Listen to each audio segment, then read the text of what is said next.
सृष्टि के आरंभ में जब ब्रह्मांड के निर्माता परमात्मा ने इस जगत की रचना की तो उन्होंने पहले आकाश, फिर जल, फिर अग्नि, वायु और पृथ्वी बनाई।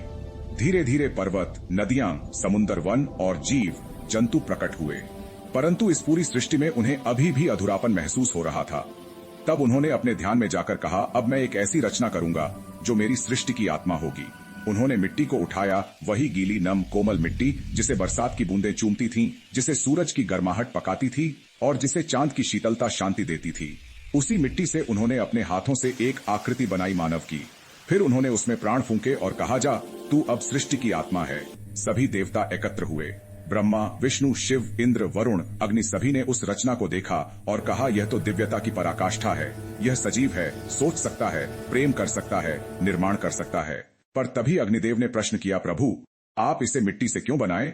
यह नश्वर है, गल जाएगी, टूट जाएगी। क्या इसे स्वर्ण से नहीं बना सकते थे? कम से कम पत्थर या लोहे से? परमात्मा मुस्कराए। उन्होंने एक बीज उठाया और अग्निदेव की हथेली पर रख दिया। फिर कहा, इसे स्वर्ण पर रखो और देखो क्या होता है।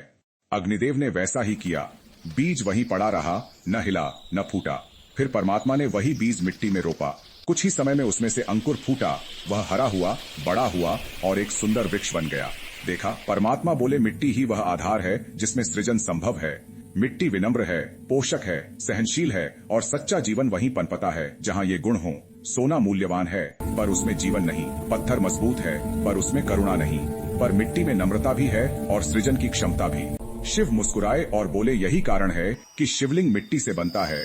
यही कारण है कि अंतिम संस्कार की अग्नि के बाद भी मनुष्य मिट्टी में ही विलीन होता है।